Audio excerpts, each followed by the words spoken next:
প্রিয় সুধী, social media মানেই নানান ধরনের রং ঢং আর মতামতের ফুলঝুরি। আবেগ আর অনুভূতির কেন্দ্রস্থল এই সোশ্যাল মিডিয়া। খেয়ালে খেয়ালে নিত্যদিন ঘটে যাচ্ছে নানান ধরনের ঘটনা। কেউ বা হচ্ছে ভাইরাল, কেউ বা আলোচিত, সমালোচিত। সোশ্যাল মিডিয়ার এইসব বিষয় নিয়ে আমাদের আজকের আলোচনার এই বিষয়ে আমাদের এই অনুষ্ঠানের নাম সামাজিক যোগাযোগ। আপনাদেরকে স্বাগত জানাচ্ছি আমি তমা রশিদ এবং সাথে নিয়ে এসেছি তিনজন গেস্টদেরকে। তারা হচ্ছে মোহাম্মদ হাফিজুল ইমরান, সাইদুল নেসা, জুয়েল হাসান। আপনাদের সবাইকে স্বাগত জানাচ্ছি আমাদের সামাজিক যোগাযোগ অনুষ্ঠানে। শুরুতেই হাফিজুল ইমরান ভাই আপনার কাছে চলে যাচ্ছি, কেমন আছেন আপনি? জি জি জি আলহামদুলিল্লাহ ভালো আছি। আপনি ভালো আছেন? জি আলহামদুলিল্লাহ, আমিও ভালো আছি। সংক্ষেপে যদি আপনার পরিচয়টা আমাদেরকে একটু দিতেন। জি, আমি Hafizul Imran, founder Bangladesh robotics foundation. অসংখ্য ধন্যবাদ। আজকে অনেক কিছু আমরা জানতে পারবো। দর্শক, বোঝাই যাচ্ছে রোবোটিক্স নিয়ে যারা হচ্ছে রোবোটিক্স এ অনেক কিছু ভাবেন যে আসলে বর্তমান যুগ তো টেকনোলজি হয়ে যাচ্ছে, এই টেকনোলজিতে চলে আসছে মানুষের পরিবর্তে রোবট। তো এই বিষয়ে অনেক কিছু জানবো, কিন্তু এই মুহূর্তে আমরা সাইদুল নিসা আপু আপনার কাছে চলে যাচ্ছি। কেমন আছেন আপনি? আসসালামু আলাইকুম। ভালো আছি, আপনি ভালো আছেন? জি আলহামদুলিল্লাহ ভালো আছি। আপু সংক্ষেপে আপনার পরিচয়টা যদি আমাদের একটু জানাতেন। আমি সাইদুল নেসা, আমি বি টেকনোলজি এন্ড রিসার্চ হাবের কো-ফাউন্ডার এন্ড সিইও হিসেবে আছি। আর আমার কোম্পানি বেসিক্যালি আইটি নিয়ে কাজ করছে, আইওটি নিয়ে কাজ করছে, ডিজিটাল মার্কেটিং নিয়ে কাজ করছে। সো কথা বলতে বলতে আরো জানা যাবে ইনশাআল্লাহ। অসংখ্য ধন্যবাদ আপনাকে আপু। আসলে বর্তমান যুগে ডিজিটাল মার্কেটিং যে কি ইম্পর্টেন্ট সেটা সায়েন্স, কমার্স, আর্টস প্রত্যেকটা মাধ্যমের মানুষজনই জানে। অবশ্য দর্শক, বর্তমানে কিন্তু আমরা আরো একটি তথ্য জানতে পেরেছি যে 2022 সাল থেকে ক্লাস নবম দশমের জন্য সায়েন্স, আর্টস, কমার্স থাকবে না। অনেক চাঞ্চল্যকর অনেক বিষয়, এবং সেই সাথে সাথে আসলে যারা মেয়ে তারা একটু গবেষণা করতে বেশি পছন্দ করে, যেটা আপুকে দেখে আমার আরো একটা স্ট্রং ফিলিংস হচ্ছে। এবং জুয়েল হাসান ভাই আপনার কাছে চলে যাচ্ছি, কেমন আছেন আপনি? আলহামদুলিল্লাহ ভালো আছি। জি অসংখ্য ধন্যবাদ আপনাকে। সংক্ষেপে আপনার পরিচয়টা যদি একটু আমাদের জানাতেন। আমি জুয়েল হাসান, মূলত আমি পেশায় একজন সফটওয়্যার প্রোগ্রামার, পাশাপাশি আমি একটা সফটওয়্যার কোম্পানিতে আছি যার নাম হলো মেট্রো সফটওয়্যার আইএনসি। ওকে, অসংখ্য ধন্যবাদ আপনাকে। দর্শক, আমরা কিন্তু বুঝতেই পারছি যে আজকে পুরো শো জুড়ে আমরা রোবোটিক্স, সায়েন্স, আইটি এই বিষয়গুলো জানতে পাচ্ছি। সুতরাং সামাজিক যোগাযোগ কিন্তু শুধু শুধু আর অনুষ্ঠানের নাম হয়নি, সামাজিক যোগাযোগের সাথে কিন্তু এগুলো খুবই গুরুত্বপূর্ণ। তো এই মুহূর্তে আমরা শুরু করতে যাচ্ছি মোহাম্মদ হাফিজুল ইমরান ভাইয়াকে দিয়ে। এবং প্রথমে আপনার কাছে একটা প্রশ্ন রাখতে চাচ্ছি, যেটা আমাদের সবার মাথায় ঘুরঘুর করে, যে এই যে রোবোটিক্স চলেই তো এসেছে, কিন্তু আসলে এর সম্ভাবনার জায়গাটা কোথায় গিয়ে দাঁড়াবে, ভবিষ্যৎটা কেমন হবে এটা? ধন্যবাদ। রোবোটিক্স আসলে এটা একদম নতুন কিছু না, অনেক আগে থেকেই রোবোটিক্স এর চর্চা চলে আসছে। তবে আমাদের বাংলাদেশে কিছুটা একটু নতুন, কারণ আমরা টেকনোলজি অ্যাডাপ্টেশনের দিক থেকে অনেকটা পিছিয়ে আছি আগে থেকেই। সেক্ষেত্রে অন্যান্য ওয়ার্ল্ড যেগুলো হচ্ছে আপনার উন্নত দেশগুলো, সেগুলো ইউএসএ বলেন, জাপান বলেন, তাদের যে দেশের যে টেকনোলজিক্যাল ইউজ, রোবোটিক্স এর ইউজ, তাদের সাথে যদি আমাদের দেশের তুলনা করতে চান, সেক্ষেত্রে আমরা অনেক পিছিয়ে আছি। কিন্তু আমরা আসলে আমাদের হিউজ স্কোপ আছে। আসলে আমাদের যে জেনারেশন, যে রিসোর্স, আমাদের অনেক স্কোপ আছে কাজ করার জন্য, এবং সেই লক্ষ্যে আমরা বাংলাদেশ রোবোটিক্স ফাউন্ডেশন 2017 সালে স্টার্ট করি যে আমরা একটা গ্যাপ, মানে আমাদের রিসার্চ কমিউনিটি অনেক আছে। তো এই গ্যাপটা যদি আমরা পূরণ করতে পারি, তাহলে হয়তো আমরা তখন ভাবলাম যে হয়তো আমরা রোবোটিক্স এর একটা কমিউনিটি করে করতে পারবো, যাতে করে যারা রোবোটিক্স রিসার্চ করবে তারা যাতে একটা কমন একটা প্ল্যাটফর্ম পায় এবং নিজেরা নিজেদের ভিতর রিসোর্স গুলা শেয়ার করতে পারে।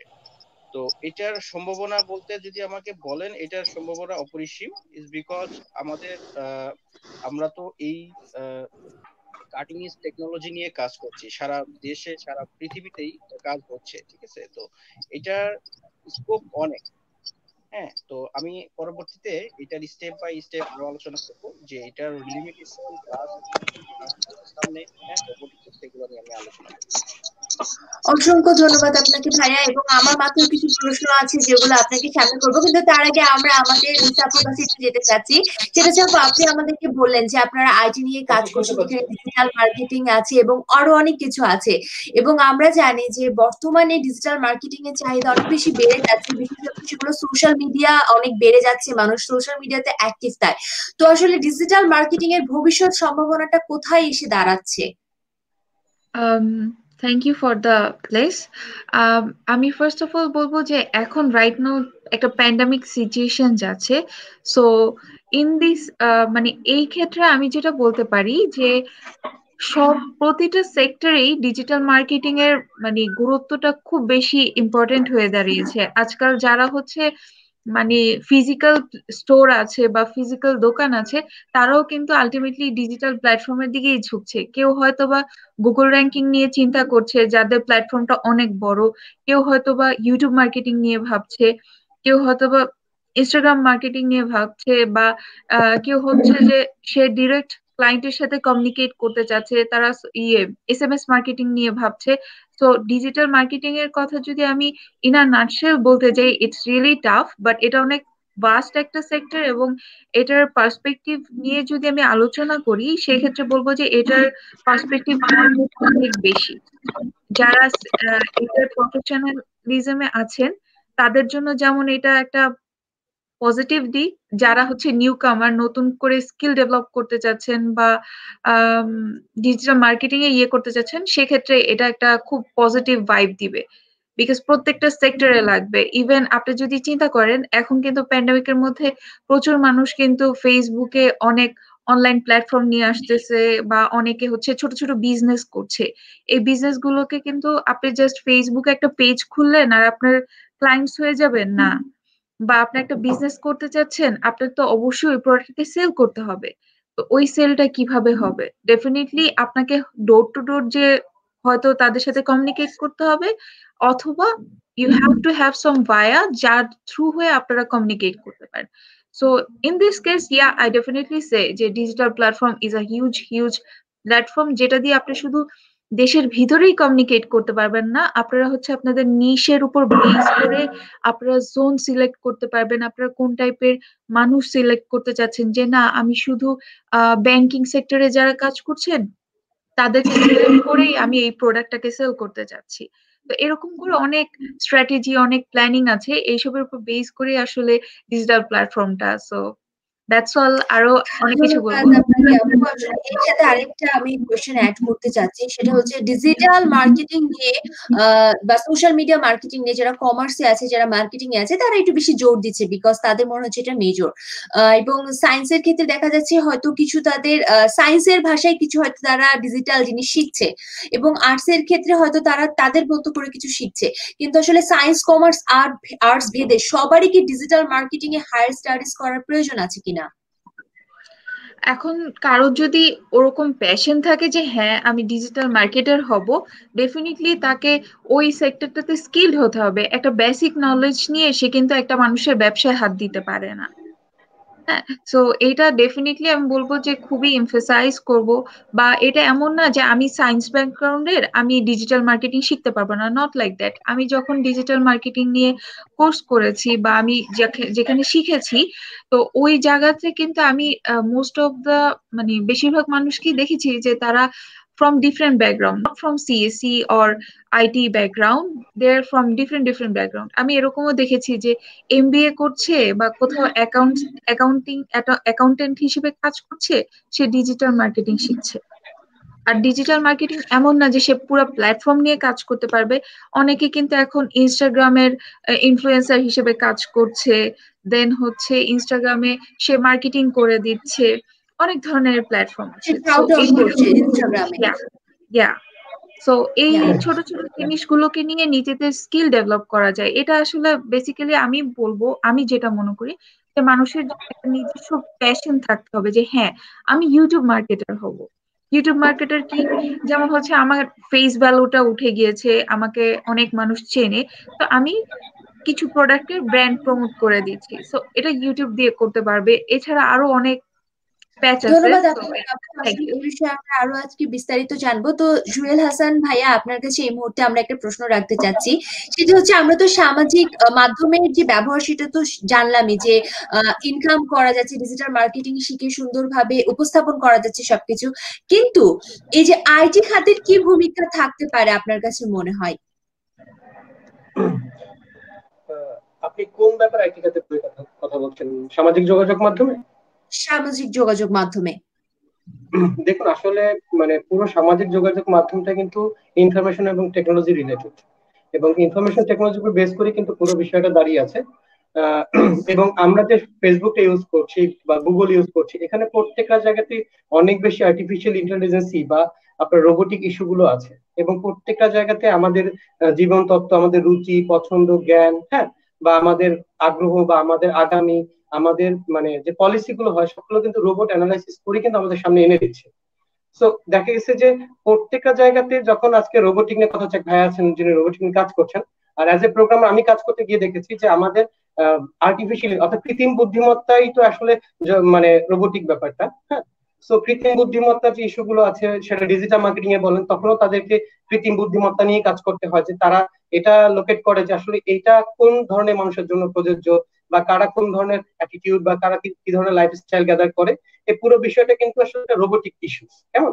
এর পাশাপাশি যেটা আছে যে আপনার আমাদের এন্ড থেকে যেটা পিএলসি অর্থাৎ প্রোগ্রামেবল লজিক কন্ট্রোল, এই প্রোগ্রামেবল লজিক কন্ট্রোল দিয়েই কিন্তু মূলত আসলে মানুষের সামাজিক মানে জীবনযাত্রা, রুচি পছন্দ, এগুলো আমরা মানে অ্যানালাইসিস করে থাকি। এর পাশাপাশি যে সমস্ত লজিস্টিক মানে ডিভাইস গুলো আছে, মানুষের দৈনন্দিন কাজে যে হেল্প করছে যে সমস্ত লজিস্টিক ডিভাইস আছে, যেগুলোর মধ্যেও কিছু কৃত্রিম বুদ্ধিমত্তা আছে যারাও রোবোটিক ভাবে কাজ করছে, এই সবগুলো ইস্যুতেই কিন্তু আপনার সামাজিক ভাবে বা সামাজিক যোগাযোগ মাধ্যম অন্যান্য প্যাটার্ন গুলোতে দারুণ ভাবে এফেক্ট ফেলে। আমার জানার মতো যেমন অপু ভাই আছেন, যিনি আপনার নাসা অ্যাপ চ্যালেঞ্জার করেন, ওখানে প্রচুর পরিমাণ রোবোটিক ইস্যু নিয়ে কথাবার্তা হয়। আহ, এর পাশাপাশি দেখা গেছে যে আপনার রোবোটিক যে মানে সোশ্যাল মিডিয়াতে আসলে আমাদের যেটা হয় যে এখানে যারা কাজ করছেন তারা বেশিরভাগ ক্ষেত্রেই রোবটের ইস্যুগুলো নিয়ে বা রোবট যে একটা সায়েন্স এবং এটা যে বেশ সম্ভাবনাময় একটা জায়গা, এবং আগামী প্রজন্ম বা পৃথিবীতে রোবট নির্ভর হয়ে যাচ্ছেন, এই বিষয়গুলো আসলে ওইভাবে করে জোর না দেওয়ার কারণে মানে যারা বেসিক্যালি এই ট্রেডে বা এই ইন্ডাস্ট্রিতে ক্যারিয়ার করবেন বা যারা স্বপ্ন দেখেন, যারা মানে রোবট নিয়ে কাজ করে ইচ্ছা, তাদের কাছে প্রয়োজনীয় টুলস, প্রয়োজনীয় প্রশিক্ষণ এবং প্রয়োজনীয় অনেক বিষয় সামনে না আসার কারণে তারা বেশিরভাগ ক্ষেত্রেই হাল ছেড়ে দেয়। কারণ রোবোটিক অসম্ভব পরিমাণ ধৈর্যের একটা ব্যাপার, এবং প্রচুর পরিমাণে মানে ধৈর্যের সাথে আপনার মেধারও দরকার আছে, এবং বেশ মানে আপনি যদি লজিস্টিক ভাবে যান তাহলে বেশ মানে এক্সপেন্সিভও বলতে পারেন।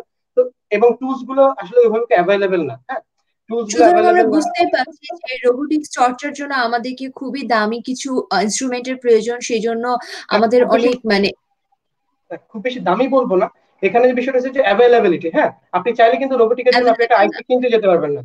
যেমন ভাইয়া আছেন বলতে পারবেন যে আইসিটা কোথায় লোড করে, প্রোগ্রামটা কোথায় লোড করবেন, প্রোগ্রামটা কোথায় লিখবেন, এই প্রোগ্রামিং ল্যাঙ্গুয়েজ গুলো কি কি, কোন ল্যাঙ্গুয়েজে কি কি মেশিন লার্নিং হয়, এই বিষয়গুলো কিন্তু আসলে ওইভাবে করে প্রশিক্ষণের ভালো কোনো ব্যবস্থা নেই যেখান থেকে আপনি একটা কম্পিউটার প্রোগ্রামকে একটা মেশিনের মধ্যে ইন্টিগ্রেট করবেন এবং সার্কিট গুলো ওয়ার্ক করবে, কেমন। তো এই পুরো বিষয়টা না থাকার কারণে যে প্রবলেমটা হচ্ছে যে মানে কোনো ভাস্ট কোনো থট নাই যেখান থেকে আপনি একটা একটা প্রোগ্রামারকে বা একটা ছেলেকে আপনি রোবোটিক সায়েন্সের উপরে আসলে একটু ভালো করার সুযোগ করে দিবেন। ধন্যবাদ আপনাকে ভাইয়া। আমরা ইমরান ভাই আপনার কাছে ফেরত যাচ্ছি, এবং কথা হচ্ছিল রোবোটিক্স নিয়ে, সেটার চর্চা নিয়ে কথা হচ্ছিল, সেটা সামগ্রী নিয়ে।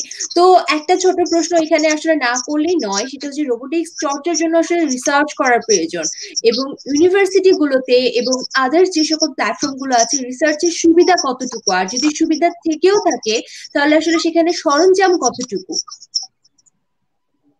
ধন্যবাদ। মূলত আমরা আসলে যে কোনো টপিকস নিয়ে আলোচনা করি, আসলে প্রথমে আমাদের কনসার্ন থাকে যে বাংলাদেশের অপরচুনিটি নিয়ে আমরা বাংলাদেশে কতটুকু ফ্যাসিলিটি দিতে পারছি, এটাই হচ্ছে মেইন আমাদের কনসার্ন। তো আমরা যদি ভালোভাবে খেয়াল করি যে আমাদের ইউনিভার্সিটি গুলোতে সব ইউনিভার্সিটি কিন্তু রোবোটিক্স এর ফ্যাসিলিটিস নাই। যেমন আমরা যদি ঢাকা ইউনিভার্সিটিতে তাকাই, ঢাকা ইউনিভার্সিটি কিন্তু সম্পূর্ণ একটা ডিপার্টমেন্টই আছে রোবোটিক্স এর, ঠিক আছে। অলরেডি অনেকটা ব্যাচ কিন্তু বের হয়ে গেছে, ঠিক আছে। এবং আমাদের কিছু কিছু ইউনিভার্সিটি আছে, যেমন আমি যদি ড্যাফোডিল ইন্টারন্যাশনাল ইউনিভার্সিটির কথা বলি, এখানে আমি ডিরেক্টলি কানেক্টেড আছি, হ্যাঁ। এখানে আমি সার্ভিস প্রোভাইড করি। এখানে তাদের ল্যাব ফ্যাসিলিটি আছে, হিউজ পরিমাণ রোবোটিক্স এর ইনস্ট্রুমেন্টস আছে, এবং এখানে কিন্তু প্রফেশনাল কিছু কোর্সও আছে ড্যাফোডিল রোবোটিক্স ল্যাবের আন্ডারে। ঠিক আছে, তো এখান থেকে স্টুডেন্টরা চাইলে যে কোনো সার্ভিস, যে কোনো ধরনের রিসার্চ, যে কোনো ধরনের ট্রেনিং কিন্তু প্রোভাইড এখান থেকে নিতে পারে। এরপরে আপনি যদি তাকান যে ব্র্যাক ইউনিভার্সিটি, এআইবি ইউনিভার্সিটি, তারা কিন্তু রোবোটিক্স অনেক ভালো করছে।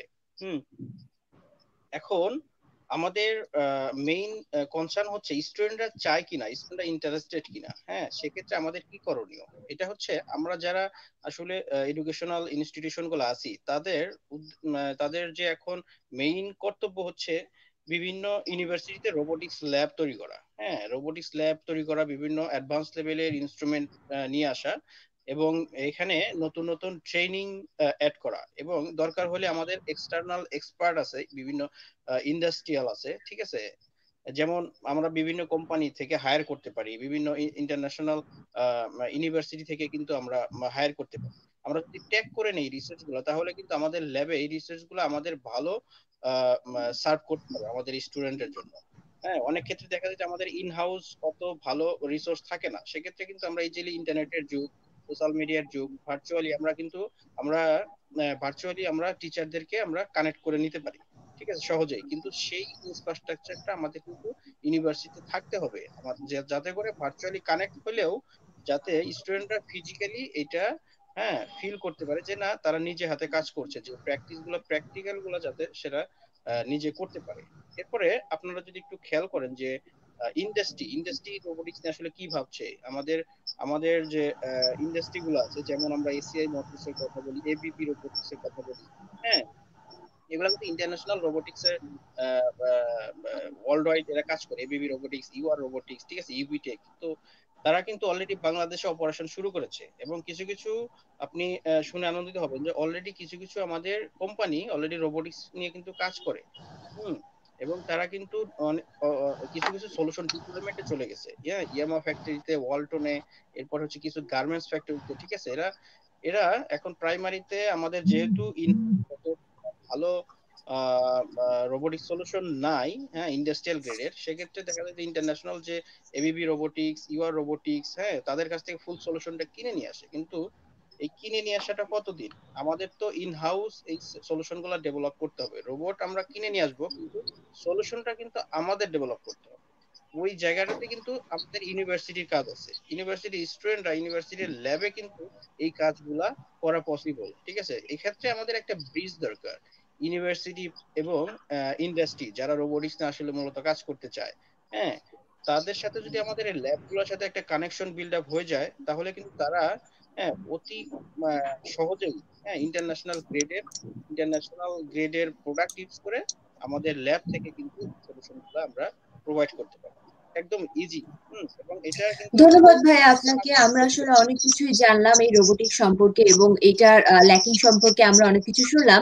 তবে যতটুকু আমার মনে আছে যে এই বছরের একদম প্রথম দিকে যখন করোনা আমাদেরকে এখনো ধরতে পারেনি, সে সময় বিআইসিসি তে খুব বড় সড়ো করে একটা প্রোগ্রাম করা হয়েছিল রোবোটিক্স কে উৎসাহিত করার জন্য, যেখানে স্টুডেন্টরা, অনেক ছোট ছোট বাচ্চারা অনেক সুন্দর সুন্দর প্রদর্শনী নিয়ে এসেছিল রোবোটিক্স এর পাশাপাশি সরকারের আইসিটি মন্ত্রণালয় থেকে অনেক ভালো ধরনের উদ্যোগ গ্রহণ করা হচ্ছে রোবোটিক্স এর এই মার্কেটটাকে বাংলাদেশে অনেক বেশি যাতে ভালোভাবে তারা আনতে পারে। ইনফ্যাক্ট যখন হচ্ছে সোফিয়া নামক রোবট এসেছিল, আমাদের সরকার কিন্তু সেটা আমাদের দেশে এনে আমাদের স্টুডেন্টদেরকেও উৎসাহিত করেছে যাতে আমরা ভবিষ্যতে এই ধরনের কিছু করতে পারি।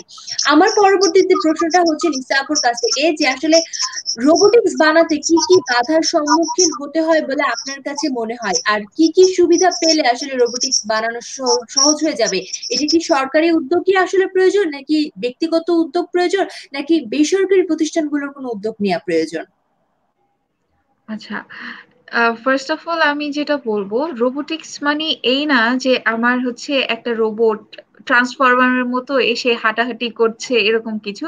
রোবোটিক্স কিন্তু ডিফারেন্ট ওয়েতে হতে পারে।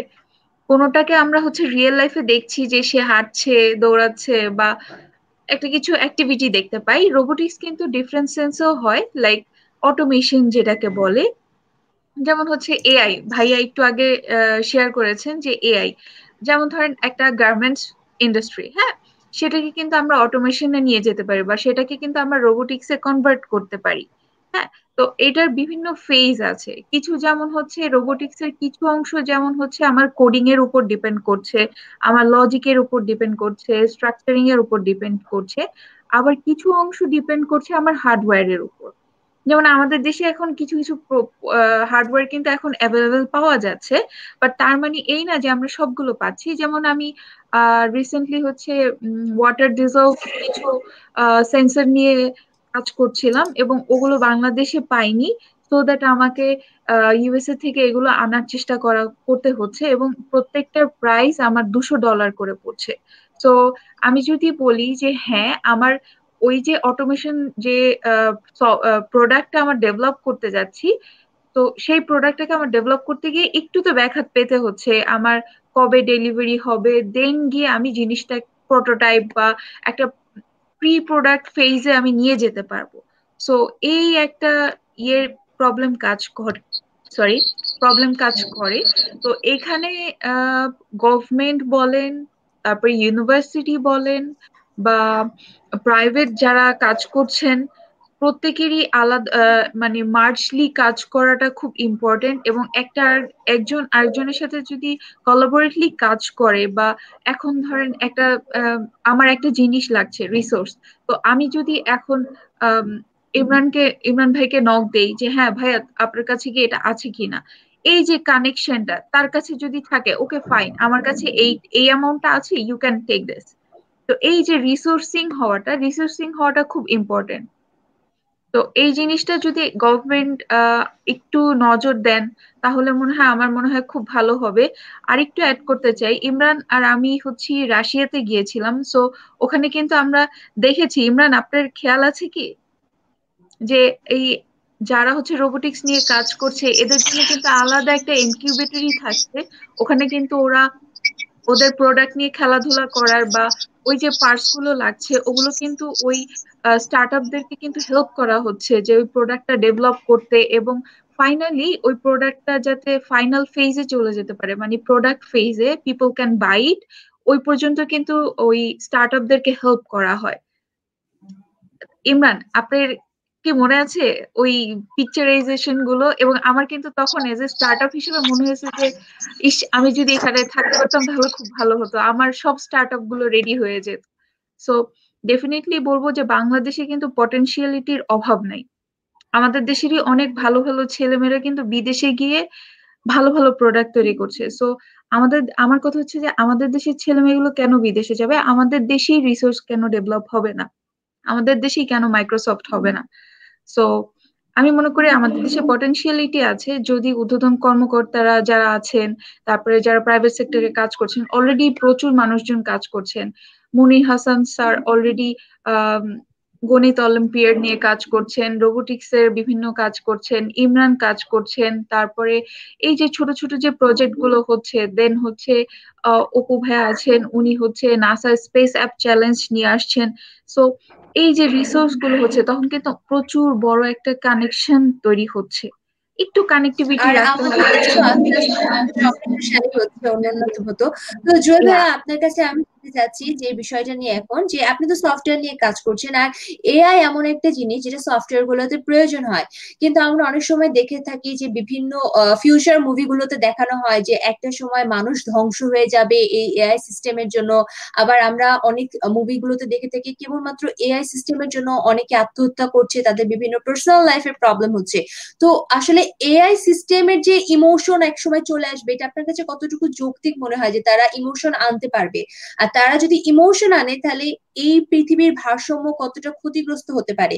পাশাপাশি এই যে ফিউচার মুভিগুলোতে যে জিনিসগুলো দেখানো হচ্ছে, এটা সত্য এবং মিথ্যা, এটা আমাদেরকে জানিয়ে দিন। আচ্ছা, আপনি খুব মজার একটা প্রশ্ন করেছেন। আসলে ইমোশন এবং আর্টিফিশিয়াল ইন্টেলিজেন্সের মধ্যে ব্যাপারটা তো আপনি মানে সরাসরি পার্থক্য করার মতো, আর্টিফিশিয়াল এবং ইমোশন। ইমোশন আর্টিফিশিয়াল হয় না। আর যন্ত্রের ব্যাপারটা হলো এরকম যে আপনি যে ল্যাঙ্গুয়েজে লেখেন না কেন, আপনি যে ধরনের পিএলসি ইউজ করেন না কেন, বা যে ধরনের আপনি সেন্সর ইউজ করেন না কেন, আসলে ওর মধ্যে যে প্রোগ্রামটুকু দেওয়া হবে, আমার মনে হয় যে এই নিজের থেকে উৎপাদন, নিজের থেকে চিন্তা করার ক্ষমতা ওই পর্যন্তই আসবে। আমাদের নিজস্ব লজিক, হ্যাঁ লজিকটা অনেক ডেভেলপ হচ্ছে। কেন ডেভেলপ হচ্ছে? কারণ আমরা একটা মানুষের পুরো জীবনযাত্রার মানটা বা সবকিছুকে আমরা আপনার লজিকের মধ্যে নিয়ে আসছে এবং লজিকটা দিনকে দিন সমৃদ্ধ হচ্ছে, কখনো কখনো সেটা ইমোশনের ঊর্ধ্বেও চলে যাচ্ছে। যেমন আপনি হয়তো চিন্তা করছেন আপনি একটা ফোন কিনবেন, সঙ্গে সঙ্গে আপনার সামনে ফোনের অ্যাড চলে আসলো। সো আর্টিফিশিয়াল ইন্টেলিজেন্স এভাবে আসছে এবং আপনি ফোনে কথা বলছেন সেটাকে হয়তো মানে ফেসবুক কিভাবে জানলো যে আপনার একটা ফোন কেনার দরকার, বা গুগল বা আপনার যে আপনি যে ইউটিউবে অ্যাড দেখছেন সেখানে দেখা যাচ্ছে আপনার নিড, আপনার ফোন প্রয়োজন কিনা, আপনার কোনো ড্রেস প্রয়োজন কিনা, সেই রিলেটেড ইনফরমেশন গুলো কিভাবে জানলো। সো তারা আসলে আমাদের ইমোশনের জায়গাগুলোতে বারবার প্রবেশ করছেন এবং আমাদের চাহিদা জায়গাটা কখনো আমাদের মধ্যে চাহিদা তৈরি করছেন, কখনো আমাদের চাহিদাটা জেনে ডিপ্লোম্যাটিক ওয়েতে বিভিন্ন ভাবে আমাদের চাহিদাটা ওনারা দেখাচ্ছেন, আর কোনোটা ক্রয় বা অন্যান্য বিষয়ের ক্ষেত্রে। তো যদি সেটা কখনো আমাদের ব্যক্তিগত জীবনে পুরোপুরি মানে ইন্টারাপ্ট করে তাহলে সেটা হবে ভয়ঙ্কর। হ্যাঁ, ডেফিনেটলি ভয়ঙ্কর। এবং প্রযুক্তির এই সুফলের পাশাপাশি কুফলগুলো অবশ্যই আছে। যেমন ধরেন যে আমি কিছু মানে পিএলসি কথা বলবো, যেমন ফিঙ্গারপ্রিন্ট আসার পরে কিন্তু অনেক মানুষের চাকরি চলে গেছে, সিসি ক্যামেরা আসার পরে অনেক মানুষের চাকরি চলে গেছে, আমাদের অ্যাকাউন্টিং সফটওয়্যার গুলো আসার পরে কিন্তু অনেক মানুষ বেকার হয়েছেন, আবার অনেক তরুণ উদ্যোক্তারা বা তরুণ যারা আছেন তারা কর্মসংস্থান পেয়েছেন। তো সবকিছু মিলে আর্টিফিশিয়াল ইন্টেলিজেন্সের একটা পোর্শন হচ্ছে যে পৃথিবী এগিয়ে যাচ্ছে কিন্তু আমরা হয়তো তুলনামূলকভাবে অনেক বেশি পিছিয়ে আছি। অর্থাৎ আর্টিফিশিয়াল ইন্টেলিজেন্সের দিক থেকে অন্যান্য দেশ যেভাবে করে টুলস পাচ্ছে, রিসোর্স পাচ্ছে, কিংবা আপনার অপরচুনিটি পাচ্ছে, ফান্ড পাচ্ছে, আমাদের দেশে আসলে তার কোনো প্রতুলতা নেই। গভর্নমেন্ট তাদের আমি আপনাকে এখানে ছোট্ট একটু ইন্টারাপ্ট করে, আপনি মাত্র একটা কথা বললেন যে অনেকে চাকরি চলে যাচ্ছে বা ফিঙ্গারপ্রিন্ট আসার পরে, সিসি ক্যামেরা আসার পরে আমরা এটা দেখতে পাচ্ছি যে কে কি করছে ঠিক মতো আসছে কিনা। এর পাশাপাশি বলা হচ্ছে যে অনেক বড় বড় ফ্যাক্টরি গুলোতে রোবট ইউজ করা হবে মানুষের পরিবর্তে। রিসেন্টলি আমি একটা গল্প শুনলাম যেখানে জাপানের সাবান উৎপাদনকারী কারখানায় মানুষের পরিবর্তে রোবট ইউজ করা হচ্ছে। আমি সত্য মিথ্যা আসলে জানি না। সো এই যে রোবট ব্যবহার করার জন্য বর্তমানে যে আমাদের মানুষরাই তো আমরা অনেক মানে যে দারিদ্র সীমায় আছে, আমাদের নিজেদেরই চাকরি থাকছে না। কোভিড-19 এর পর দেখছি অনেকেরই চাকরি চলে যাচ্ছে এবং হোম অফিসের জন্য বেতনও অর্ধেক কমে গিয়েছে। তো ভবিষ্যতে কেমন হবে যদি রোবোটিক্স এসে বা রোবট এসে একটা এআই সিস্টেম এসে যদি আমাদের চাকরির বাজারটা নিয়ে চলে যায়? সেক্ষেত্রে আমাদের যেটা করতে হবে যে আমাদের বাজারটাকে রোবোটিকের উপরে ডেভেলপ করা দরকার। অর্থাৎ সবাই যাতে করে এই ধরনের টুলস গুলোতে অভ্যস্ত হয় এবং এই টুলের অল্টারনেটিভ হিসেবে যেন তারা কাজ করতে পারে এবং তারা যেন ওই ধরনের টেকনোলজিকে অলওয়েজ ওভারকাম করতে পারে। কারণ যত বড় আর্টিফিশিয়াল ইন্টেলিজেন্সই আমরা আনি না কারণ সেটা আমাদের মাথা থেকেই আসবে। যেমন ধরেন চীন যেটা করছে, তারা কিন্তু এই আর্টিফিশিয়াল ইন্টেলিজেন্সের জন্য কিন্তু তারা আজকে পৃথিবীতে এত ভালো অবস্থানে গিয়েছে। অর্থাৎ যে কোনো কিছু কপি করা বলেন, যে কোনো কিছু রেপ্লিকা ক্রিয়েট করা বলেন, তারা কিন্তু খুব ইজিলি করতে পারছে কারণ তাদের কাছে ওই রকম আর্টিফিশিয়াল ইন্টেলিজেন্স ডেভেলপ করা খুব সহজ কিছু তৈরি আছে। অর্থাৎ আপনি একটা লজিক ডেভেলপ করছেন কয়েক বছর গবেষণা করে, চীন সেটা কয়েক দিনের মধ্যে কপি করার ক্ষমতা রাখেন। এই কারণে কারণ তারা তারা তাদের টুলস গুলো অ্যাভেলেবল আছে, যে কোনো ধরনের আইসি, যে এবং কোনো তারা ধরনের অনেক বেশি সমৃদ্ধশালী, তাদের সেই পরিমাণ সেটআপ আছে যে তারা যে কোনো জিনিস একদিনের মধ্যে ডুপ্লিকেট করবে। তবে আমি প্রশ্নটা আরেকবার একটু অন্যভাবে করি, সেটা হচ্ছে চাকরির বাজারের ক্ষেত্রে মনে করুন এআই সিস্টেমের গাড়ি চলে আসলো এবং গাড়িতে একটা পাওয়ার বাটন ইউজ করার মাধ্যমে সে হচ্ছে তার নির্দিষ্ট গন্তব্যে পৌঁছে দিবে তার মালিককে। আমি গাড়ি চালাতে জানি না কিন্তু আমি ম্যাপে হচ্ছে আমার গন্তব্য সিলেক্ট করলাম, গাড়ি আমাকে নিয়ে গেল। তো এই ধরনের সিচুয়েশন যখন তৈরি হবে, যেটা কথা হচ্ছে যে গাড়িতে এআই সিস্টেম আসবে, গাড়ি একা একা চলতে পারবে, তখন ড্রাইভারের চাকরিটার কি হবে? তখন সেই ড্রাইভারের কি করবে? খুবই সময়োপযোগী এবং মানে কঠিন প্রশ্ন করেছেন। আসলে মানুষ যার যার মতো কর্মক্ষেত্র তৈরি করছে। দেখেন এই যে রোবোটিকের পাশাপাশি কিন্তু অনেকগুলো জবের অপরচুনিটি ক্রিয়েট হয়েছে, কেমন, এবং দিনকে দিন জব অপরচুনিটি বাড়ছে। আমাদের যেটা দরকার সেটা হচ্ছে যে সমসাময়িক সময়ের সাথে প্রযুক্তির সাথে আমাদের তাল মিলিয়ে চলতে হবে এবং প্রযুক্তির সাথে যত বেশি আমরা দ্রুত প্রযুক্তিকে নিয়ে নিব তত দ্রুত আমরা এগিয়ে যাব। প্রত্যেকটা দেশের মানুষ কি করছেন, প্রত্যেকটা দেশের মানুষ কি করছেন, নিজেকে প্রতিনিয়ত আপডেট করছেন। এই আপডেট করার দায়িত্ব আসলে যারা মানে পলিসি মেকার, তারাই মূলত এই জিনিসগুলো করবেন। তো তারা তাদের জায়গা থেকে যদি আমাদের জন্য পলিসি মেক করে রাখেন তাহলেই আমরা রোবোটিক্স এর মূল বেনিফিটটা পাবো।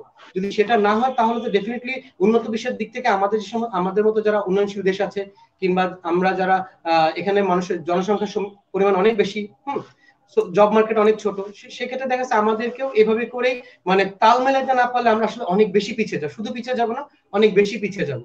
আপনি যদি দেখেন যে ভারতের মতো দেশের রপ্তানির আয়ের দ্বিতীয় খাত হলো গিয়ে সফটওয়্যার রপ্তানি। হ্যাঁ, আমাদের দেশে আমাদের যারা প্রোগ্রামার আছে, আমি বলবো যে অনেক প্রোগ্রামারদের মাঝে মাঝে প্রশ্ন করি যে তুমি কি জানো রোবোটিক সায়েন্সের জন্য রোবোটিক কোন কোন ল্যাঙ্গুয়েজ গুলো কোন কোন প্রোগ্রামিং ল্যাঙ্গুয়েজ গুলো দরকার হয়। তারা অনেকেই বলে জানি না। আমি বললাম যে কিভাবে একটা আইসি কে লোড করা হয় তুমি কি জানো, আইসিটা কেমন হয়, কেন হয়, মানে তাদের এই বিষয় সম্পর্কে প্র্যাকটিক্যাল কোনো নলেজ নেই। নলেজ না থাকার কারণে সে এবং একটা আইসিতে কিভাবে একটা প্রোগ্রাম লোড করতে হয়, কিভাবে সেটা কপি করতে হয়, কিভাবে সার্কিট গুলোর সাথে নোন করতে হয়, হ্যাঁ, এই বিষয়গুলো সম্পর্কে ধারণা আছে, তারা বলে না আমরা এটা জানি না। অর্থাৎ অনেক বড় লেভেলের প্রোগ্রামার এটা নিয়ে ভাবছেন না, তার মানে হচ্ছে তাদের মধ্যে এই প্রশ্নগুলো ছুড়ে দেওয়া হয়নি যে তারা উত্তরটা খুঁজে পাবে। প্রথমে আমাদের সামনে কিছু প্রশ্ন আসা দরকার। যারা এই টেকনোলজি নিয়ে কাজ করছেন তাদের উচিত এই বিষয়গুলো নিয়ে প্রশ্ন তৈরি করা। প্রশ্ন তৈরি করলেই আমরা উত্তর খুঁজতে পারবো। রোবোটিক্স এর টুলস গুলো কোথায় পাওয়া যায়, যেমন পাটোটেলতে পাওয়া যাচ্ছে, অনেকে জানে না যে কোথায় কি পাবেন।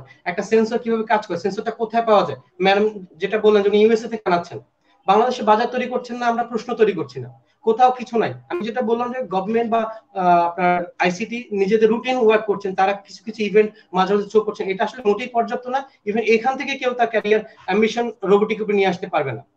মালয়েশিয়ার মতো যেখানে মানে স্টুডেন্টদের একটা বেসমেন্ট আছে শুধুমাত্র মানে রোবোটিকের উপর, এবং তারা রোবোটিক নিয়ে নিত্য নতুন মানে গবেষণা করেছেন, তারা ইনভেনশন করে যাচ্ছেন, তারা চেষ্টা করে যাচ্ছেন। আমাদের সেখানে তেমন কিছুই নেই যেটা দিয়ে আমরা বলতে পারবো যে না আমরা রোবট নিয়ে কাজ করছি। আমার যেটা মনে হয় যে বাচ্চাদেরকে কিছু টুলস দেখা যেটা ভেঙে চলে তারা একটা খেলনা বানিয়ে নিজেদেরকে রোবট বলছেন।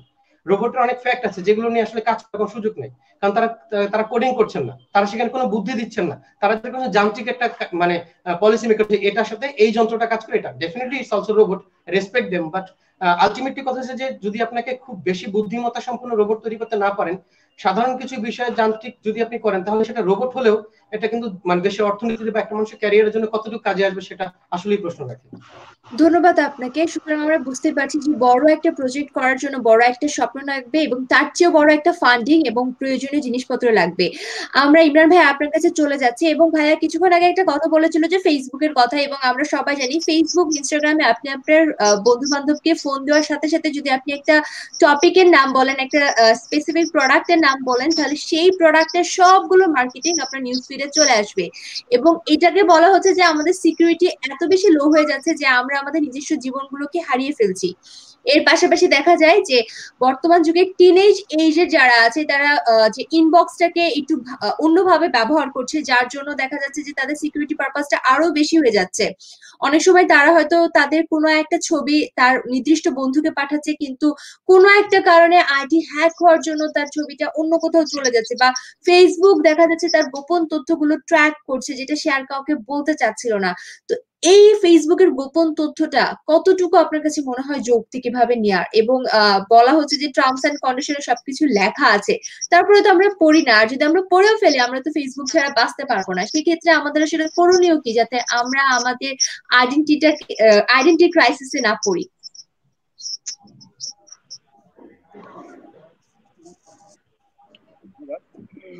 এই টার্মটা আসলে ফেসবুকে যে ফেসবুক না, শুধু ফেসবুক না, যত ধরনের ইন্টেলিজেন্স সিস্টেম আছে, অ্যামাজন বলেন, তারপর হচ্ছে গুগল বলেন, ঠিক আছে, আইবিএম বলেন, তো আমরা যত ধরনের সোশ্যাল মিডিয়া ইউজ করি না কেন, আলটিমেটলি তাদের লিডস গুলো তো আসে ডেটা থেকে।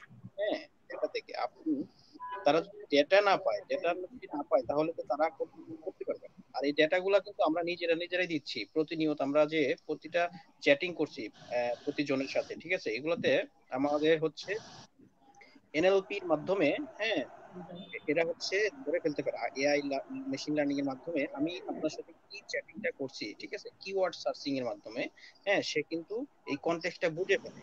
যে আমি যদি আজকে আমি টিভি কেনা বেচার জন্য আপনাকে বলি যে বাংলাদেশে কোন টিভিটা ভালো, হ্যাঁ, এটা যদি আমি এসএমএস এ লিখি, সে কিন্তু এই টিভি টেলিভিশন ওয়ার্ডটা খুঁজে পেয়ে আপনাকে পরবর্তীতে আধা ঘন্টার ভিতর একটা ফেসবুকে নোটিফিকেশন দিবে যে এই ব্র্যান্ডের, হ্যাঁ, টিভিটা ভালো, এখানে এত দাম পাওয়া যায়। এবং এর সাথে সাথে আমি আমি খুবই মানে স্ট্রং একটা ফিলিংস নিয়ে বলছি, আমরা যারা চারজন এখন এই লাইভে উপস্থিত আছি, আমাদের চারজনেরই নিউজ ফিডে এই বিষয়ক অনেক তথ্য আমরা কিছুক্ষণের মধ্যে পেতে যাচ্ছি।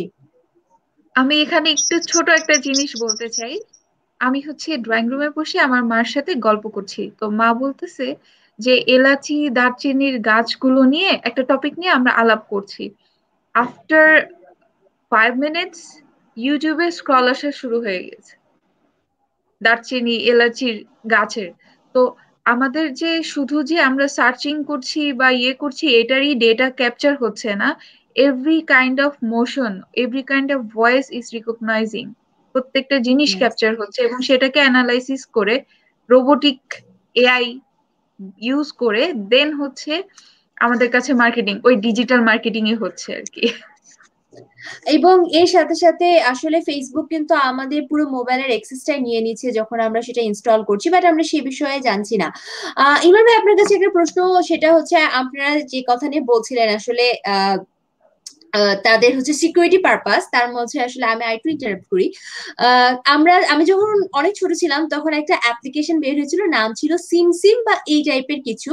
তো সেই সিমসিম হচ্ছে প্রথম চ্যাট বক্স টাইপের ছিল, যার সাথে হচ্ছে মানে একটা রোবট আমাদের সাথে চ্যাট করবে। তো তখন সেই রোবটটা বলে দিত যে আপনি আমার সাথে যত বেশি চ্যাটিং করবেন আমি তত বেশি আপনার ভাষাটা শিখতে পারবো। তো সিমসিম বা এই টাইপের একটা নাম ছিল। তো সেই টেকনোলজিটাই কি ফেসবুক স্টিল ব্যবহার করছে, যাতে তারা আরো বেশি আপডেটেড হতে পারে এবং আমাদের প্রত্যেকটা তথ্য তারা এভাবে নিয়ে নিচ্ছে আমাদের কাছ থেকে? আচ্ছা, প্রতিটা সিস্টেমের ব্যাক এন্ডে কিছু ইঞ্জিন চলে, হ্যাঁ, engine, AI, machine learning engine চলে, এবং এই ইঞ্জিনের মাধ্যমেই তারা লার্ন করে। হ্যাঁ, একটা শিশু যখন ছোট থাকে তার কাছে কিন্তু ইনফরমেশন কম থাকে। তো ইনফরমেশন যত কম থাকবে সে তত বুদ্ধি কম থাকবে, এবং সে যখন বুদ্ধি কম থাকে সে কিন্তু ডিসিশন মেকিং করতে পারে না। ঠিক আছে, বাচ্চারা আস্তে আস্তে সে বড় হয়, তখন বিভিন্ন জিনিস দেখে, হ্যাঁ, বাবা মার কাছ থেকে শিখে, পরিবেশ থেকে শিখে, বিভিন্ন ডাটা তার ভিতরে অ্যাবজর্ব হয়। হ্যাঁ, এরপরে কিন্তু সে তার ভিতর লটস অফ ইনফরমেশন ঢুকে পড়ে। ঠিক আছে, তখন সে নিজে নিজে ডিসিশন মেক করতে পারে, পরিবেশের সাথে তাল বলতে পারে, কোনো কিছু সামনে আসলে সে বুঝতে পারে।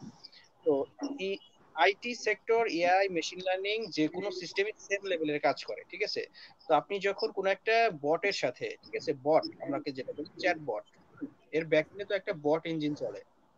এই চ্যাটবটের সাথে আপনি যখন কথোপকথন করবেন, ঠিক আছে, তো চ্যাটবট কি করে, আপনাকে যেই কনটেক্সটটা লিখছেন তার পসিবল অ্যান্সারটা সে র্যান্ডমলি আপনাকে দিতে থাকবে। হ্যাঁ, এতে করে আপনি এর সেকেন্ডে কি অ্যান্সারটা দিচ্ছেন সেটা লার্ন করে ফেলো, যে আমি এই অ্যান্সারটা দেওয়াতে আপনি খুশি হয়ে গেছেন, তার মানে এটা তার কাছে পজিটিভ ছিল, এটা কারেক্ট ছিল।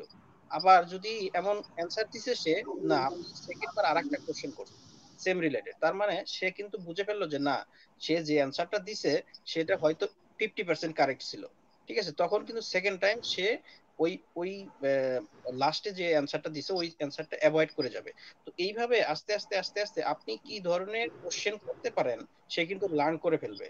ঠিক আছে, এবং কি ধরনের কোশ্চেনে কি ধরনের অ্যান্সারে আপনি স্যাটিসফাই থাকেন, হ্যাঁ, সেটাও কিন্তু সে লার্ন করতে পারে, লার্ন করতে থাকবে। তো এইভাবে আস্তে আস্তে আস্তে আস্তে সে কোন একটা সিস্টেম, হ্যাঁ, এটা হলো এক ধরনের মেশিন লার্নিং। হ্যাঁ, লার্নিং এটাকে বলে মেশিন লার্নিং। মেশিনকে আপনি যত ডাটা দিবেন, যত প্র্যাকটিস করাবেন, সে তত এক্সপার্ট হতে থাকবে। ঠিক আছে, আর আপনি কিছুক্ষণ আগে যেটা বলছেন যে সিকিউরিটি ব্যাপার, তাহলে মেশিন কিন্তু অলওয়েজ আমাদের সেট, আমাদের হ্যান্ডফোন, হ্যাঁ, মেশিন কিন্তু অলওয়েজ আমাদেরকে শুনছে। যে যে কোনো যাই করি না কেন আমাদের কিন্তু আমাদের মাইক্রোফোন দিয়ে যে সাউন্ড আমরা আশেপাশ থেকে নিচ্ছে এটা কিন্তু অলওয়েজ শুনছে, এবং এটা ব্যাক এন্ডে আমরা কিন্তু অলরেডি অনেক অ্যাপস আমরা ইনস্টল করে রাখছি। ঠিক আছে, এরা অফলাইনে এটা কি করে, অনলাইনে আসুক আর না আসুক, অফলাইনে এগুলা ক্যাপচার করে ফেলে। এরপরে যখন আপনি অনলাইনে যাবেন তখনই এই ডেটাগুলা অটোমেটিকলি কানেক্ট হয়ে যায় তাদের সার্ভারের সাথে।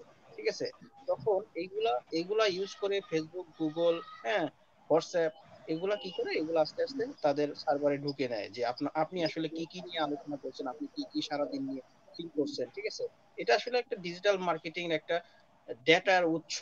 আর এই যুগে এসে সিকিউরিটি, আপনার পার্সোনাল ডেটা বলতে আসলে কিছু নাই, আপনি পারবেন না, হ্যাঁ, পসিবল না। কারণ হচ্ছে যখনই আপনি ইন্টারনেটের জগতে ঢুকছেন আপনার পার্সোনাল কোন বলতে কিছু নাই, এটা আপনাকে বুঝে নিতে হবে এবং এটা আপনাকে মেনে নিতে হবে। ঠিক আছে, আপনার ইন্টারনেটে ঢুকে আপনি যা করবেন না কেন, এইটার প্রতিটা সেকেন্ডে পার ক্লিকে আপনি কখন করছেন, কোথায় করছেন, হ্যাঁ, কোন আইপি থেকে করছেন, সবকিছু কিন্তু এটার স্টোরেজ ট্র্যাকিং থাকে। হ্যাঁ, এখানে লুকোচুরির কিছু নাই, এবং আমরা যতই সিকিউরিটির কথা বলি আসলে আপনি ডাটা হাইড করতে পারবেন না। হ্যাঁ, ধন্যবাদ ভাইয়া। আসলে আমরা বুঝতেই পারছি যে এই বর্তমান যুগে আমরা যদি ইন্টারনেট কানেকশনটা নিয়ে নিই তাহলে আমরা হয়ে যাচ্ছি, ছোটবেলায় যেরকম বলতাম যে সে তো একজন সেলিব্রিটি, তার মানে সে একজন পাবলিক ফিগার, তার মানে তার সবকিছু পাবলিকের, অর্থাৎ তার পছন্দ, তার অপছন্দ সবকিছু পাবলিকের জানতে হবে। তেমনি ইন্টারনেটের এই যুগে কিন্তু আপনার সিকিউরিটিটা নেই, এবং অনেকে দেখা যাচ্ছে প্রোফাইল লক করছেন, মনে করছেন সিকিউর থাকবেন আপনারা। অনেকে মনে করছেন যে ঠিক আছে আমি ফেক নামে একটা ফেসবুক আইডি খুলছি আমি সিকিউর থাকবো, অনেকে মনে করছে আমি ফেসবুক নামে খালি মেসেঞ্জার খুলবো আমি সিকিউর থাকবো, কিন্তু আপনি যাই করেন না কেন আপনি যেহেতু এই লং রানে পা দিয়ে ফেলেছেন আপনি আর হেঁটে যেতে পারবেন না কোথাও, আপনাকে দৌড়াতেই হবে এবং তাল মিলাতে হবে। এর পাশাপাশি আরেকটা জিনিস শুনেছি ভাইয়া, সেটা হচ্ছে আমি মানে ইন্টারনেটে আমার অ্যাক্টিভ থাকুক আর না থাকুক আমার ফোনে যদি ফেসবুক বা আদার সোশ্যাল মিডিয়া ডাউনলোড থাকে তাহলে আমার ফোনে যে ক্যামেরা আছে সেটা অফই থাকুক না কেন সেটা সবসময় আমাদেরকে ট্র্যাক করতে পারছে, যে কোনো সময় সে চাইলে আমাদেরকে দেখতে পারছে। এটার যৌক্তিকতা কতটুকু? না, এটা আসলে ক্যামেরা ক্যামেরা দেখে না, নরমালি ক্যামেরা অ্যাপ্লিকেশন অন না হলে এটা দেখে না। এটার যৌক্তিকতা আমার কাছে কোনো ভিত্তি নাই আসলে। মোবাইলের ক্যামেরা দেখে কিনা এটা, তবে মাইক্রোফোন এটা লিসেনিং করে, কিছু কিছু অ্যাপস আছে সেটা ব্যাকগ্রাউন্ড এটা লিসেনিং করে, কিন্তু ক্যামেরা এটা ওপেন। ধন্যবাদ ভাইয়া আপনাকে। আপু আপনার কাছে চলে যাই, সেটা হচ্ছে আমরা ইন্টারনেটের নিয়ে কথা বলছিলাম, সামাজিক মাধ্যমগুলো নিয়ে কথা বলছিলাম, পাশাপাশি আমরা সিকিউরিটি নিয়ে কথা বলছিলাম। এর পাশাপাশি আমরা একটা এখন লাইভ স্ট্রিমিং অ্যাপ নিয়ে কথা বলতে যাচ্ছি। অনেক ধরনের লাইভ স্ট্রিমিং অ্যাপের মধ্যে কিছু অ্যাপগুলো আসলে সমাজে নেগেটিভ একটা প্রভাব ফেলছে, যেটা আমাদের সরকার কর্তৃক বিশেষভাবে প্রদর্শিত হচ্ছে এবং যারা নিয়ন্ত্রণ করছে, কিন্তু তারপরেও কিছু তরুণ সমাজের কাছে সেই জিনিসটা খুব বেশি ফ্যান্টাসি হয়ে যাচ্ছে এবং তারা যতটা পারবে সেখানে তাদের নিজেদেরকে ওয়েস্টার্ন কালচারের মতো করে পরিবেশ করছে। এই ধরনের লাইভ স্ট্রিমিং অ্যাপগুলো আসলে তাদের কাছে কতটুকু গ্রহণযোগ্য বা এটা আসলে সমাজে আমাদের কি রকম বিরূপ প্রভাব ফেলছে? যদি আমি আপনাদেরকে খুবই সুন্দর একটা উদাহরণ হিসেবে বলি, তাহলে কিছু লাইভ স্ট্রিমিং অ্যাপ আছে যেখানে তরুণ মেয়েরা বা ছেলেরা সেটাতে লাইভ শো করে বিভিন্ন ধরনের নাচ করছে, গান করছে, ক্রিয়েটিভ কাজ করছে, আবার কেউ সেটাকে অন্যভাবে আসলে নাচ গানটা করছে। তো সেখানে আসলে ক্রিয়েটিভিটি দেখানো হচ্ছে নাকি হচ্ছে যে সিকিউর যে জিনিসটা, সিকিউরিটি, সোশ্যাল মিডিয়া সিকিউরিটিটা নষ্ট হচ্ছে? আপনার কি মনে হয়? আম, এখানে আমার আসলে বলার যেটা আছে, বিভিন্ন ধরনেরই প্ল্যাটফর্ম এখন আছে লাইভ স্ট্রিমিং এ। তো সেক্ষেত্রে আমি কিভাবে আমার নিজেকে অন্যের কাছে রিপ্রেজেন্ট করতে চাই, এই জিনিসটা আমাদের উচিত একবার করে ভেবে দেখা। বিকজ এটা অনলাইন প্ল্যাটফর্মটা এমন একটা জায়গা যেখানে হচ্ছে ইট ইজ মি যে কিনা কন্ট্রোল করব যে হাউ, মানে আমি কিভাবে মানুষের সামনে রিপ্রেজেন্ট করব আমার নিজেকে। ঠিক আছে।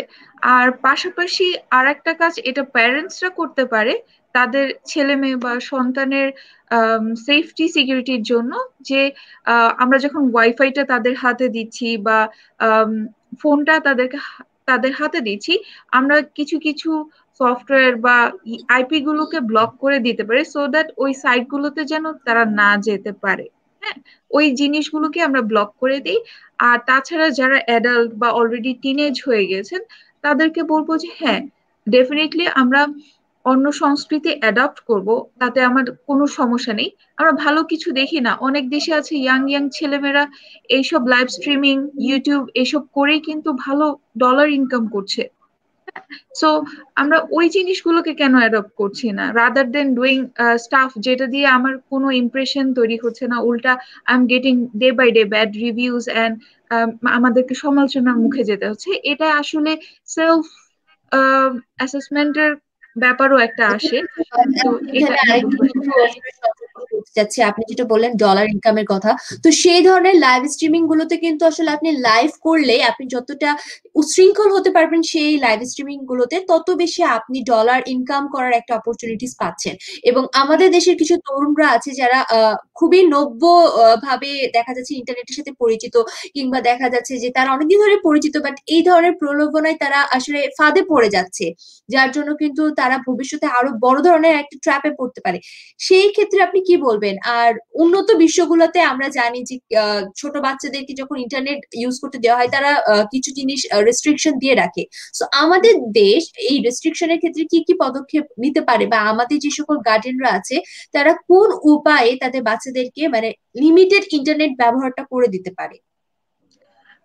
যখন কিনা রাউটার দেওয়া হচ্ছে বা বাসায় ওয়াইফাই সেট করা হচ্ছে, ইমরানও এটা ভালো জানে যে আমরা কিন্তু মডিফিকেশন করে দিতে পারি যে কিভাবে ইন্টারনেটটাকে ইউজ করবে, কিছু সার্ভার ব্লক করে দেয়া যায়।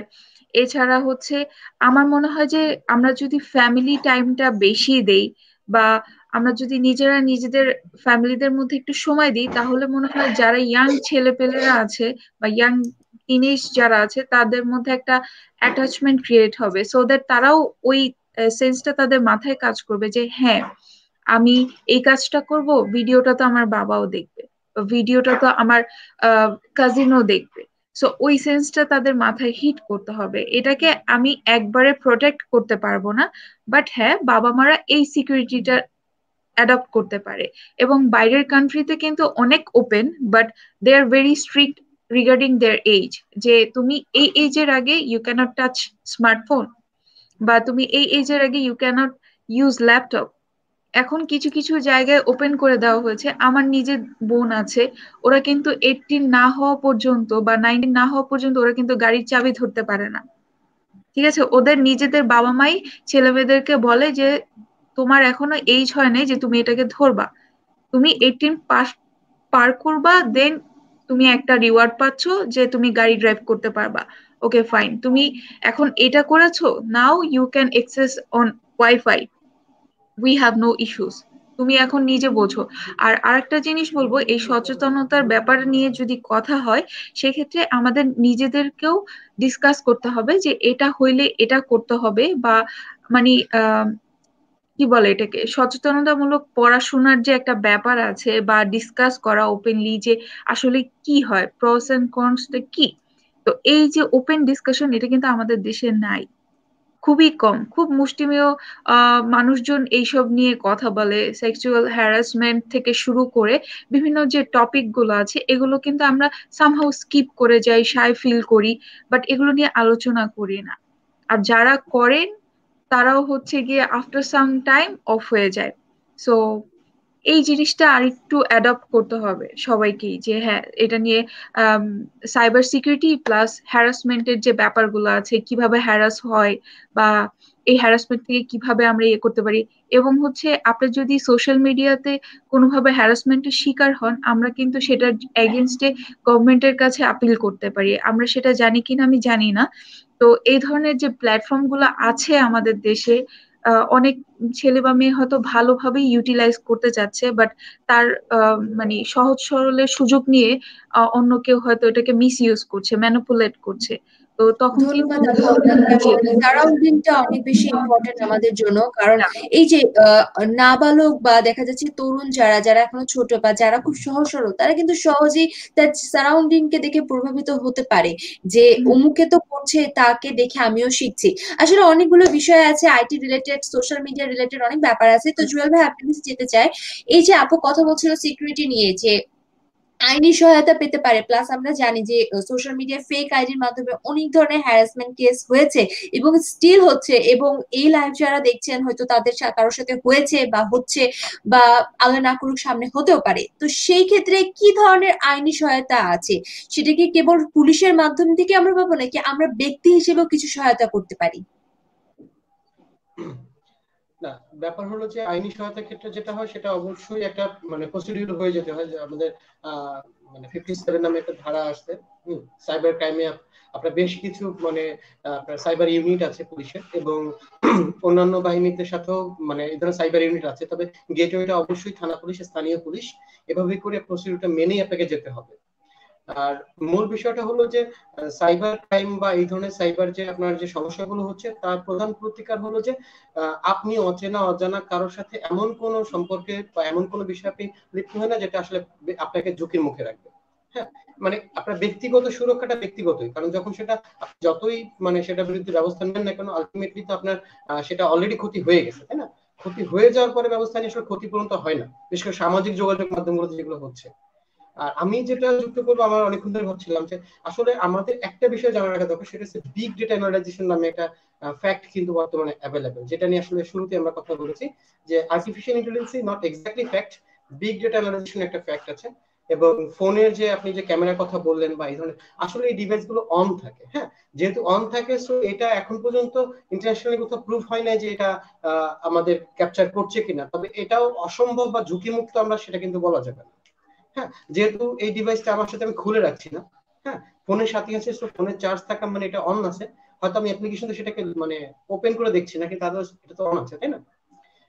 যাই হোক, তো মানে আমার কাছে মনে হয় যে সোশ্যাল মিডিয়াতে যে আর্টিফিশিয়াল ইন্টেলিজেন্সের যে ফ্যাক্ট গুলো আছে এবং সেটা কিভাবে কাজ করে এগুলো নিয়ে বেশি বেশি চর্চা হলে তখন মানুষ আমাদের প্র্যাকটিসটা চেঞ্জ করবে, তারা আসলে কি বলবে না বলবে এটা তারা ভেবে বলবে। হ্যাঁ, এই প্র্যাকটিসটা বাড়ানো দরকার। যে আপনি যেটা বলছেন, আপনি ট্র্যাকে আছেন বা আপনাকে কোনো না কোনো অ্যাপস বা কোনো না কোনো ডিভাইস আপনাকে কন্ট্রোল করছে, সুতরাং আপনি একটু জেনে শুনে বুঝে সার্চ করেন, জেনে শুনে বুঝে কথা বলেন বা জেনে শুনে বুঝে একটা পদক্ষেপ নেন, সেটাই মনে হয় সবচেয়ে বেটার। যেমন আপনি দেখবেন কিছুদিন আগে একটা গেম আসছিল ব্লু হোয়েল। হ্যাঁ, অনেকেই এটা দ্বারা প্রলুব্ধ হয়েছেন, অনেকে বুঝে অনেকে না বুঝে, এবং একটা বেশ বড় আলোড়ন তৈরি হয়েছিল। হ্যাঁ, এই যে ইমোশন, এই যে লজিক, এই যে মাঝখান থেকে যে ব্যাপারগুলো আছে এবং তরুণদের যে কন্ট্রিবিউশনটা আছে, হ্যাঁ, অর্থাৎ নতুন কিছু জানার যে অভিপ্রায়, যে একটা নেশা কাজ করে, বা অন্যান্য যে অ্যাপস গুলোর কথা আপনি বললেন, হ্যাঁ, বিশেষ করে প্রায় 18+ কিছু অ্যাপস আছে যেটা আসলে 18 এর নিচে যারা তারা বেশি ইউজ করছেন। তারপর আপনার কিছু স্ট্রিমিং অ্যাপস আছে যেগুলো আসলে মানে অ্যাভেলেবল, ডাউনলোড কোনো রেস্ট্রিকশন নাই। হ্যাঁ, এই যে বিষয়গুলো আছে মানে আমি বলবো যে আইসিটিরও কিছু দায়িত্ব আছে এই বিষয়গুলো বাংলাদেশে অ্যাভেলেবল হওয়া যাবে কিনা হওয়ার ব্যাপারে। এবং যেহেতু আমরা আর্টিফিশিয়ালি এত ইন্টেলিজেন্সি নিয়ে আসতেছি, সো আমার ইউজারের আইডেন্টিফিকেশন আমরা করতে পারছি সে কোন এইজে আছে এবং সে কতটুকু পর্যন্ত ইউজ করতে পারে। আমরা নীতি নির্ধারক যারা আছেন তারা যদি এই বিষয়টি নিয়ে দেখেন তাহলে তাদের কাছে অনেক রকম কন্ট্রোল আছে যে তারা চাইলে এটা করতে হবে। যেমন মোস্তাফিজুর স্যার মিনিস্ট্রিতে আসার পরে কিন্তু বাংলাদেশ থেকে পর্ন সাইটগুলো পার্মানেন্টলি অফ করে দিয়েছেন, কেমন।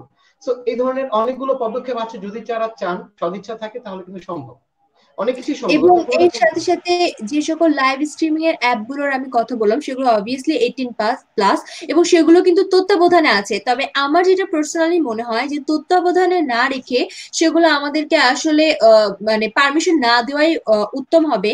কেননা আপনি যখন একটা social media live streaming app গুলো এক প্রকার সোশ্যাল মিডিয়া, আর একটা সোশ্যাল মিডিয়াতে আপনি বিভিন্ন কান্ট্রির মানুষের সাথে যোগাযোগ করতে পারছেন। ফেসবুকে বা ইউটিউবে বা অন্যান্য যে সোশ্যাল মিডিয়া গুলো আছে সেগুলোতে আসলে একটা রেস্ট্রিকশন আছে, যার জন্য আমরা খুবই সোভার ভাবে সেই সোশ্যাল মিডিয়াটা ইউজ করতে পারছি। বাট সেই সকল লাইভ স্ট্রিম গুলোতে রেস্ট্রিকশনের পার্টটা কান্ট্রি ভেদে ডিফারেন্ট হচ্ছে। সেই ক্ষেত্রে আমার যেটা মনে হয় যে যেহেতু আমরা চাইলে অন্য কান্ট্রি সার্চ করতে পারছি, তাদের স্ট্রিমিং গুলো দেখতে পাচ্ছি, সেটা সম্পূর্ণই ব্যান করে দেওয়া উচিত। এটা আমার একদমই ব্যক্তিগত মতামত ছিল। পাশাপাশি আপনি যেটা বলেন যে ক্যামেরাটা এখন পর্যন্ত প্রুভ হয়নি, বাট যদি ক্যামেরাটা একবার প্রুভ হয়ে যায় যে আমার ফোন অন মানে চার্জ আছে কিন্তু আমার ফোনে আসলে যে হোম স্ক্রিন বাটনটা সেটা অফ, কিন্তু তারপরও তারা আমাদের যাবতীয় কর্মকাণ্ড দেখতে পাচ্ছে, তাহলে এটা আমাদের অনেকের জন্য রিস্ক হয়ে যাবে।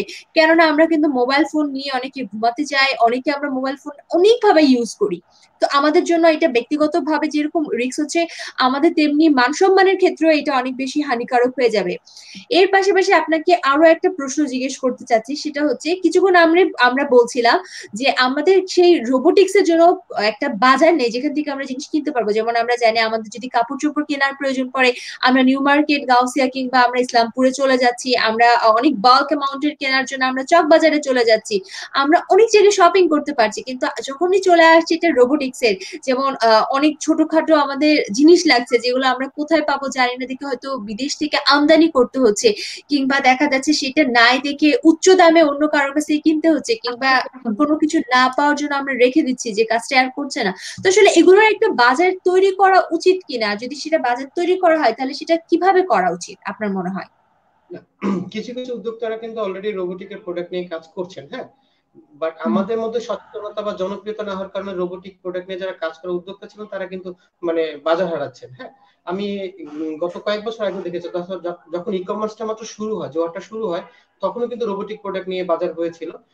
এবং এখনো বাজারটা আছে, এবং একেবারে যে রোবোটিক মানে মানে টুলস গুলো নেই তাও কিন্তু না, কিছু কিছু জায়গাতে এই টুলস গুলো অ্যাভেলেবেল আছে। আমাদের কাছে আসলে আমি যে একটা মানে যন্ত্র কিনবো বা একটা সার্কিট কিনবো বা একটা সেন্সর যে আমি কিনবো, একটা আইসি যে আমি কিনবো, সেটা কেনার জন্য কি কাজে লাগবে বা সেটা ব্যবহার করার যে আমার মার্কেটটা, ইউজারটা তো ক্রিয়েট করতে হবে। ইউজার ক্রিয়েট হলে মার্কেট ডেভেলপ করা কোনো ফ্যাক্ট না। হ্যাঁ, আপনার ইউজারটা ডেভেলপ করাটা জরুরি। আমাদের দেশে যেটা হচ্ছে যে আমাদের দেশে এখন পর্যন্ত নির্দিষ্ট কোনো সার্কিট রূপে কোনো রকম কোনো ডকুমেন্টারি, কোনো রকম কোনো টিউটোরিয়াল, কোনো রকম কোনো ল্যাব, কোনো রকম কোনো কিছু আমার নজরে পড়েনি, আমি জানি না আছে কিনা। হ্যাঁ, ইউনিভার্সিটি লেভেল গুলোতে হচ্ছে যেটা হচ্ছে, কারণ আমি আজ এ প্রোগ্রামার বলতে পারি যে যদি রোবোটিক করতে হয় তাহলে এটা সব থেকে বেটার সে বাচ্চাদের দ্বারা করানো, কারণ বাচ্চাদের মেধা এত বেশি শার্প থাকে, তারা খুব সহজে মনে রাখতে পারে, তাদের মুখস্থ ক্ষমতাটা অনেক বেশি। আমাদের যখন বয়স বাড়ে তখন আমাদের মুখস্থ ক্ষমতাটা কমে যায়, যার কারণে আমাদের মধ্যে মানে ম্যাথমেটিক্যাল এবং লজিক্যাল চান্স গুলোর মধ্যে অনেক গ্যাপ চলে আসে। হ্যাঁ, এবং ছোটখাটো বিষয়ে আমাদের মনোযোগ নষ্ট করে ফেলে, সো আমরা একেবারে ডিবাগিং এ পড়ে যাই। সো আলটিমেটলি দেখা যাচ্ছে বাচ্চাদের মধ্যে যে এই প্র্যাকটিস গুলো ডেভেলপ করা যায়, তারাই কিন্তু অনেক চমৎকার চমৎকার জিনিস ডেভেলপ করে দিতে পারে, যেটা পরবর্তী সময়ে হয়তো বা যারা সিনিয়র প্রোগ্রাম আছে তারা সেই প্রোগ্রামকে ইন্টিগ্রেট করতে পারে। আইডিয়া ডেভেলপমেন্টের ক্ষেত্রে বলেন বা যে কোনো ক্ষেত্রে বলেন, আমাদের দেশে কিন্তু এই জিনিসটা অনেক অপ্রতুলতা আছে। আমি শুধু এটুকু বলবো, যারা এই সেক্টর নিয়ে কাজ করছেন তাদের উচিত সবার আগে বাজারটা তৈরি করা।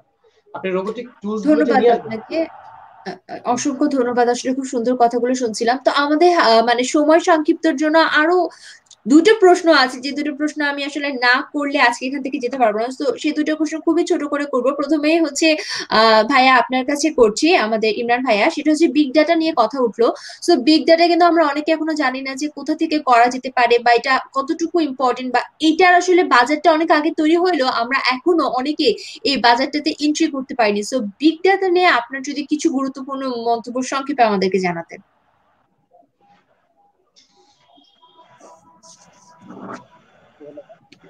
আসলে বিগ ডেটা, আমরা বিগ ডেটা ইজ আসলে আমাদেরকে বুঝতে হবে আসলে বিগ ডেটাটা কি। হ্যাঁ, তো বিগ ডেটা এমন একটা ডাটা, এমন একটা পরিমাণ যেটাকে মানে আমরা প্রসেস করতে যে প্রসেসর লাগে। হ্যাঁ, আমরা তো গুগলে বলি হাজার বিলিয়ন বিলিয়ন ডেটা, ঠিক আছে?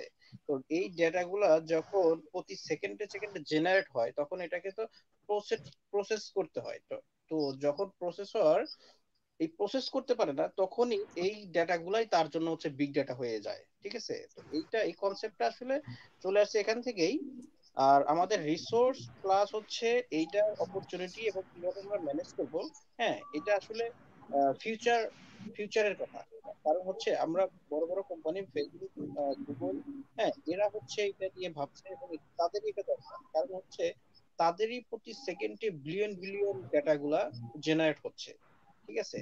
তারা এগুলা দিয়ে অ্যাপ্লিকেশন ডেভেলপ করছে, কিন্তু আমাদের বাংলাদেশে চিন্তা করেন, হ্যাঁ, আমরা আসলে ইউজার, ম্যাক্সিমাম গুগলের ইউজার, হ্যাঁ, তাদের অ্যাপ্লিকেশন আমরা ইউজ করছি।